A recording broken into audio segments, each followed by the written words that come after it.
Hey, good afternoon, everybody, and thanks for joining. This is Jeff Halstead, retired chief of police from Fort Worth, Texas. I have now moved on for the last 3.5 years as a consultant, focusing mostly on law enforcement technology with an expertise in body-worn camera, both policy, administration, and liability reduction.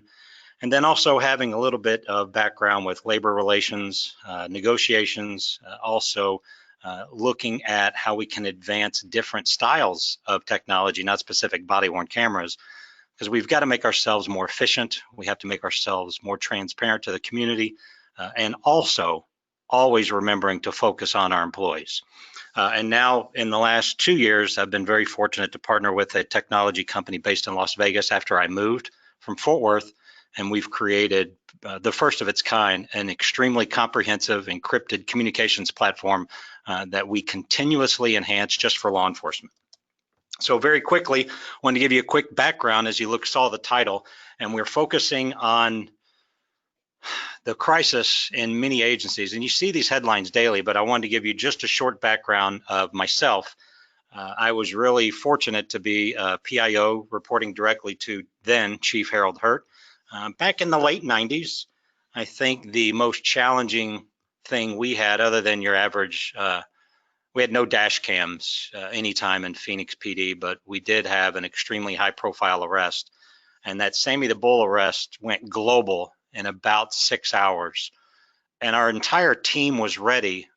Got to keep in mind, back then, only a few in administration had cell phones, and we worked off a pager system and an on-call system for the entire state's PIO network, and that included all the media. But that opened my eyes that technology was going to greatly drive the demands of law enforcement, not just in the PIO world, but in how we communicate effectively to our media partners as well as community leaders and elected officials. Then when I became chief, within about the first 4 to 5 months, we had a significant in-custody death, the Michael Jacobs incident. That was April of 2009. However, the reason it became a national headline was the medical examiner ruled the death a homicide, listed the officer as the suspect because of an extended duration for a taser deployment. That generated national headlines and a significant amount of scrutiny. And to this day, I still give huge thanks and appreciation for Taser, now Axon, because without asking, they flew an entire team of attorneys and specialists to help our organization get through that. And it really, really helped the officer, not just in the grand jury, but really advancing our platform on how the weapons can be better serving to law enforcement. So thank you, Taser. Thank you, Axon. We appreciate that. Rainbow Lounge, without a doubt, I'll never forget that day, only because I had no idea what a global crisis was in all my experience of policing. Keeping in mind that on June 28th of 2009, on the 40th anniversary of the Stonewall riots for the gay rights movement in America, one photograph, one smartphone photo is all it took, and it reached millions of people while I was asleep and while the organization was thinking they just did a bar check, just inspecting liquor permits of a new bar in Fort Worth. They arrested, I think the total number was 12 at that night. And then when this became a national crisis and then a global crisis, it took less than 8 hours. And I still had no overnight report, no call, no briefing, no deputy chief telling me they did a bar check and or a bar raid. And it wasn't until the next business day, and I made a huge mistake, and I never repeated this mistake. But the first business day after this massive crisis, I did a pretty much live media interview outside of City Hall at the direction of our city manager and mayor. I was in full uniform, and I did not have all of the facts. The system, the machine in law enforcement, it's too slow. And all of my facts were filtered, meaning the lieutenant, the captain, the deputy chief, they all filtered the facts to make their staff and their teams look better than what really happened. And I said some things that were very inaccurate, and I also said things that offended many, many citizens in the community and across the nation and the globe. The end result, 4 days later, I had over 300 threats on me personally and my family, and we truly handled a global crisis. Got through it, have great relationships literally within 3 to 4 months later, but that hurt. That was a situation I would never want a chief or any agency to go through. And then the other two down here were just situational incidents, police use of force incidents, OIS shootings. But it was the Jerry Waller shooting where I made it a priority for our community to put a body-worn camera on every police officer, because a controversial shooting, we owe the public and we owe the people that put so much trust in us the facts, and we got to get that to them. And then, of course, the very bottom one, that was very, very frustrating, because that year we had 16 police officers arrested for DWI. That's 8 times the national average. And when I demanded a no tolerance approach, 3 days later, my own chief of staff got arrested for DWI. And that was very painful as well. So let's talk about the power of communication. We really need to understand today is so much different than what it was 2 years ago. I watched these headlines, and this year, every calendar day, there has been a citizen recorded video, iPhone video, surveillance video, dash cam, something made it to the media and to the press, and it becomes a giant story because of the power of communication. Keeping in mind that many activist groups and many people who target a lot of law enforcement agencies, they have the capacity and the reach to take their version of a story and an agenda-based narrative and blast it to hundreds of thousands of people, and your agency doesn't even know it has a crisis yet. So these organizations that manufacture these protests and are truly rallying against what we consider a police mission within our communities, and we've seen it since Ferguson, and honestly, it's happened way before Ferguson, but in much more rare circumstances. But that power of communication has been greatly expanded from citizens and community activists and teenagers. And yet law enforcement, we feel we've made significant advancements with, hey, we got Nextdoor, we got a Facebook page, we now have a Twitter account with 2,800 followers. That's just not going to work in today's system. So that picture right there, this was a grassroots protest that went all across the United States, blocked down 9 major freeways in America last year. That's the reach. And this was from a use of force incident when the no indictment on the Freddie Gray case in Baltimore, that shut down many of the arterial freeways. I know Texas experienced this, California, New York, Florida, and this is Atlanta, Georgia. So you need to understand the power. It doesn't matter if you were right or wrong in your police use of force or your release of the video. It's their narrative they're pushing to millions of people. And then you need to understand who is a social justice warrior and what are they about. It's not necessarily that they're anti-police. You just have to understand that after Parkland shooting, and I'm keeping in mind this is less than 5 calendar days after the Parkland shooting on February 14th, a student by the name of David Hogg went from just he was a reporter for his school newspaper at Parkland High School, and in 5 days he had amassed over 775,000 followers on Twitter. Also keep in mind that a month ago, one tweet from him made 7 companies withdraw promotions and advertisement on a very popular national TV network news show. They withdrew immediately and did not advertise anymore from one tweet from a 17-year-old kid. That is an influencer. And you have to understand who are your influencers in your communities, in your states, and who are the national influencers, because they are going to impact your crisis when it comes to your doorstep. So let's advance a little bit. These are just simple photos I pulled off the internet. It is incredibly challenging how much power these youth can have. I'm not saying that's a bad thing. It has to be something we totally understand in law enforcement. And it might be a great idea if one of these influencers live in our community, we make a positive relationship with them and get them to understand what we're trying to accomplish within our community of policing. And I think that could be advantageous to all of us in law enforcement. So in the history of law enforcement, we are outstanding communicators. I mean, we are phenomenal. Just this list here, and this is literally a short list, but these are the most important. Show me another profession where within minutes we can talk someone off a bridge ready to kill themselves just because we're outstanding communicators. We have detectives that can take a child sex crime offender and they can get them to confess to dozens of other crimes that we were not aware they made, and they're going to spend the rest of their life in prison. So we're phenomenal communicators, but now we have to expand our focus on how we can leverage communication, and we in law enforcement can become influencers. I was very fortunate to be in Baton Rouge, Louisiana, just last month, helping them with some technology programs in their body-worn cameras. And they explained within 4 days, they had 11 active school threats, and they had no way to control that type of a crisis. Didn't hit national news, but boy, it sure enraged the community as well as the school administration, and the sheriff was beside himself. But we talk exclusively about these types of situations. So these are the scenarios that I prepped many of you with the email invitations we sent out. These challenges happen. They happen every day.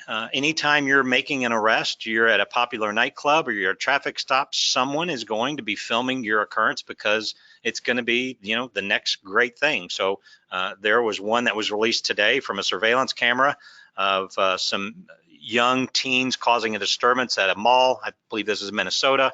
And the surveillance camera shows this one officer who the teen wouldn't stop and talk to him, and they get in a fight, and then he is close fist struck to the face, and that was an iPhone camera video. What you really need to understand about all of these is these create challenges for us in law enforcement, but because of our nature and the nature of a chief, sheriff, administrator, as well as our PIOs that do a phenomenal job for us, we get sometimes offended by these. And you can see we get our change of a personality in an interview or a press conference, and that's a trigger for that story now to last more days. And we got to stop doing that. We've got to take our personal issues out of it and maintain a focus. And there's also times we need to rely on professionals, contract with PR professionals, and get them engaged in our network, because you don't want to be alone on this island when you're trying to defend a crisis. Most important, on the very bottom, this is a growing trend in law enforcement because we have become very complacent. And actually, we become very lazy with social media. And I know that the Facebook testimony in Congress showed how vulnerable all communications are in these social platforms. But we have a significant number of officers, investigators, detectives, undercover, just free texting across unsecure platforms where a lot of critical information not protected and is going to be released to many avenues.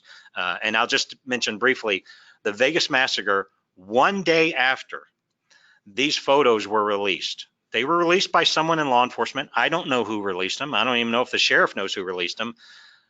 But these were very concerning. And these were the ones that were released to the Boston Globe reporter within one 24-hour period. And these were the ones that weren't as gross or as severe as some of the other photos. But you could tell it was someone, I don't know if it was an entry team or a crime scene tech, somehow these photos made it to media in less than 48 hours, and in 36 hours it was a story, and we've got to be very cautious about that. So let's talk about 3 strategies. These are not my strategies. These are best practices from our friends in the media, and I use the term friends because you have got to have a friendship and a true working partnership with your media professionals. They have a job to do just like us. They have deadlines just like we do, and they need facts and stories. And if you're not giving it to them, they're very skilled as investigators, and they're going to find their own story and reach out to build their own story. And if the police aren't involved, then that's our fault. So these strategies are based from best practices of law enforcement crisis situations across the U.S., as well as our media professionals providing input. And then most of all, the trends we're seeing in all of the groups that are targeting against law enforcement. Blue Lives Matter did not exist before Ferguson, Missouri. And today they have over $130 million in contributions, and they are a very powerful network. So when you watch how they network in the social landscape, you can see that there's a lot of force against us. So when I say plan now, I don't mean have a staff meeting and just talk about, hey, how good is our plan and how many followers do we have? I mean specifically giving delegated responsibility to your entire command and executive staff, as well as PIOs, and maybe consider bringing in a college volunteer that is involved in not just technology, but maybe in media, because that youthful mindset will get you to understand the reach that occurs. Meaning, when I was chief, my youngest son kept encouraging me to go on Reddit and do an AMA. Now, if you're an executive or if you're a captain or command staff and you've never heard of an AMA on Reddit, very, very powerful. It means ask me anything, and you literally open yourself up. They're brutal, they're direct, but that information can go across hundreds of thousands of teens who can be your influencers. Also delegate all of your social media strategies. Give people specific assignments to enhance your plan, and make sure, without a doubt, you host a meeting with your local media. Have an open dialogue, an open forum. Let's go to an incident where you did not perform well and get feedback from the media on what they're expecting, or advice from them on how to do a much better staged press conference. And then make sure you hold a drill, a dry run. Take a recent headline that you think was a significant challenge, relate it locally, and see how your team handles that. I think you need to understand that your plan has to be adjusted constantly, because new innovations in tech, as well as new strategies for reach and new apps that get on the platform, are going to significantly challenge us, and we have to change in law enforcement. I know change is a bad word, but we got to change. Number two, get written agreements. Please, if you send me an email later today, I will send you a copy of a written agreement I established with local activists, community leaders, and pastors in Fort Worth. I did that because we were not winning in the relationship as well as the communications that we needed to share. So you need written agreements with the activists. And the reason I put the district attorney, county attorney, and the lead prosecutorial agency is you're going to have body-worn camera video, which is digital evidence of your officers in the right. And someone is going to restrict you from releasing that. Get those written agreements with your lead prosecutorial agency, the head of that group. They're an elected official in many of our states, and make sure there's a clean and clear understanding of why that needs to get released. You don't want your city to start having massive protest and damage because you didn't have the agreement in place ahead of time. And then also, you got to have some type of a platform where you can share critical intelligence immediately across the entire department, because our employees are left out in the cold. Many, many times the employees are frustrated, their morale is decreased because they get their updates from the 10 o'clock news. That's not good anymore. We've got to collectively share with them. So I want you to, just for 30 seconds, I want you to imagine the power that you have from your smartphone, that you can send all critical intelligence, information, updates, facts, everything in seconds. Just imagine that power. Okay, not this power, but I really want you to imagine a social power is what I'm talking about. We can be our own influencers. You have to understand that it requires a significant learning curve of your entire command staff. And I advise many agencies, if your entire command staff are all over the age of 45, bring some youth and innovation into your command staff as an advisor. Get someone in there who is phenomenal at tech and social communication platforms, and get them to help you understand where we can advance that organization and drive your message and become an influencer. That's very, very important. But you also have to remember, your critics and activists work at a different speed of the crisis than we do. For instance, within an hour of their rumors circulating in their community, they are already blasting protest and march, and they are getting organized for that night at rush hour to shut down a freeway system. And we don't have an executive summary yet for the chief. We don't even have facts from the crime scene, and the tape's still up. So we've got to work faster, because these activists are working at the speed of the crisis, and that is damaging our ability to play fairly and get facts to our media partners, which gets our national narrative set up. And then strategy number 3, your immediate response. Please understand that when you have a crisis and you realize we are at a national crisis standard, assign members of your staff for each specific social media platform and have them stay on it all the time while the crisis is happening. Don't just say that, PIO Officer Smith, you look at all social media and update the captain or chief of staff every 2 hours. No, have one person assigned to Twitter, one person assigned to Facebook, one person assigned to Instagram, and start making sure facts are delivered timely and accurately, because that gets filtered to our media partners, and then your better narrative can get out there much, much faster. And then be respectful of our media timelines and make sure we give them true facts, a person to talk and a person to answer questions, not the chief, but it can be someone that has significant updates, because that gives us a better platform for our stories. And please, without a doubt, do not forget our greatest asset, our own employees. This frustrated me as chief, and after I retired, I spent over a year designing some type of way for any law enforcement agency to talk to every member of their agency instantly from a smartphone. Because as chief in Fort Worth, we would send what we call a ZZ email, and it just went to every officer. And let's face it, beat officers aren't checking emails. I mean, once a week, if once a month, if I'm lucky. So I built a platform where you control the data, you control the messaging, and then if you send something and updates are coming in later and that information is old, when you delete it, it removes data from every device where it sits and you refresh it with new data. Thankfully, we got that built, we got it delivered, and now in law enforcement, we can work at the speed of the crisis. That's never happened before, and I think that's something really, really important for us to remember.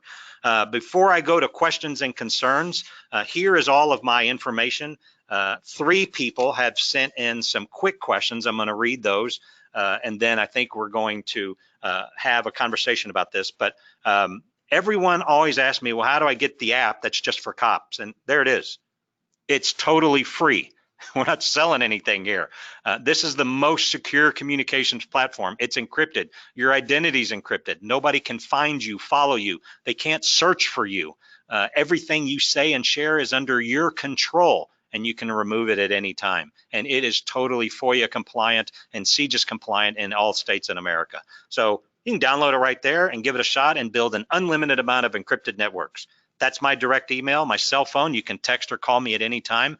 If you email me, I usually respond within 1 business day. If you email me that you would like a copy of the written agreement that I built with the community activists and the pastors in Fort Worth, it's going to take me about a day to find it. So by Friday, I should have that to you. And then these are our social pages. Please check them out. We do nothing but focus on the positive stories in policing and how tech innovation can better serve our communities. So here's the 3 questions. Many of you are probably having similar questions, and then I can handle these, and we're probably going to be out of time. First one, captain from a Florida agency. It looks like it's a city municipality, and it says, do you have a recent example where an agency did an excellent job handling a national crisis? Yeah, I would have to go back a little while. I don't follow the actual chiefs or sheriffs handling some of these, but I do specifically remember how impressed I was with the Pulse nightclub shooting. I know that's been more than a year. The reason that was so impressive is that was a global story, and Orlando was literally all hands on deck, including not just the city, the county, but even members of the state were assisting them with this scene. And they provided timely updates multiple times within the first business day after that horrible tragedy. They had consistent updates to meet all media timelines. They maintained a point of contact in the agency for all national and local media. And Chief John Mina did a phenomenal job of getting on national shows and other platforms so that that mission and that success platform could be shared. Yes, there were some errors that were made in that scene, but law enforcement did an outstanding job. Another one, Las Vegas Metro handling the 1 October massacre last year, absolutely phenomenal. If you think of the true unimaginable nightmare they were faced, it was absolutely incredible how they went to the scene literally 4 or 5 o'clock in the morning, pitch black, and they were giving as much information as they could. Then they held twice-a-day press conferences.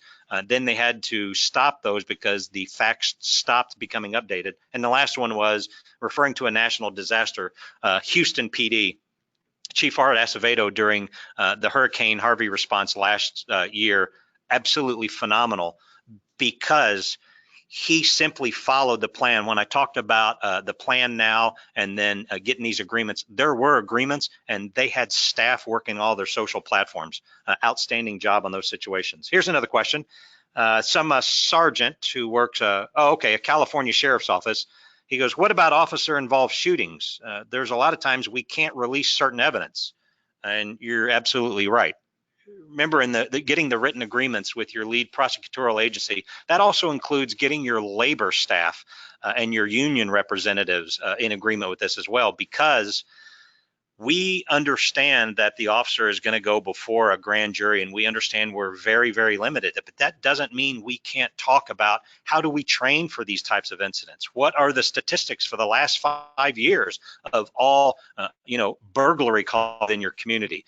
Whatever the call that generated the officer involved shooting, there's so much information that you can deliver that really still enables you to handle the crisis. And our media friends know there's simply certain things we cannot say at the time, but when they become instantly available as facts, it needs to get out, and that's where those written agreements come into play. And then in the last 3 minutes here, I want to cover this last question and then some closing comments. This is from an officer. Oh, okay. This officer is a union trustee, so he's in a labor association in the Midwest. It says, what if we police are 100% wrong and possible criminal charges will result from the release of the body-worn camera video? Yeah, that does happen. And you cannot hide behind the mistakes we make in law enforcement. You definitely have to make sure that you focus on being 100% transparent and you be upfront with everything. It's going to gain you credibility. It's going to gain you support. And actually, you're going to be complimented from many of the critics we see. It's when you try to shelve it, hide it, or mask it, or redact it, it's going to get out eventually. You might as well open it up and get everything out as fast as possible. And then you can handle that crisis afterwards. But really, they're expecting everything to get. So that pretty much ends our time that we have for today. I'm looking to see if we have any more comments at the bottom. I don't see a question in here, but I want to remind you of my email. Please, if you have a question where I can help you, send me an email. Also, this is very, very important for our viewers and our listeners today. Make sure that you send me information on future webinars. What kind of topics can I research to help you? What kind of information can get sent or delivered in a podcast or something that will help many of our, not just chiefs and sheriffs, but line officers? Thanks to Axon, I go to 34 different states and 6 countries. So I'm actually seeing a lot of great police work and great success stories. I'd like to share them with you. But what kind of information do you want me to share? Let's see, I think we are talking about, there's one comment, how much a difference would you have been able to make on the Rainbow Lounge if social media was as big then? Oh, man, you know that we can second guess ourselves so much. I know where we made a mistake in Rainbow Lounge. We had a very limited public information officer or a PR group that worked in the chief's office. Immediately we added a GLBT liaison. Boy, if we would have had one of those before, relationships would have been established, written agreements could have been made. There'd been more of an understanding of the profiles of doing a bar check on a celebration night within the gay community. It was all horrible. So I second guessed myself a lot. The good news was 12 months later, we passed 20 of 21 mandates established by a national network of leaders, and the city became probably the most inclusive law enforcement agency. So we did learn. Okay, that's going to take it for our time. I just wanted to say 2 things. Remember this, we in policing are the greatest at completing an unpredictable mission. When your officers punch 10-8 and they hit the streets, they have no idea what they're going to face. But thanks to companies and technology and products, we are the greatest at completing an unpredictable mission. And 2, we've always got your back here. Please visit our websites, our social accounts, and I look forward to hearing from you. All right, and yeah, we're gonna do some more of these, and we're gonna make sure that we stay in touch with you. Send me the comments on email, and then I'll definitely get more podcasts and webinars out to you. Thank you so much. I'm going to send you this entire link. I'm going to send you this entire PowerPoint, and you can share it with anyone you want. Appreciate you. Let me serve you. Take care.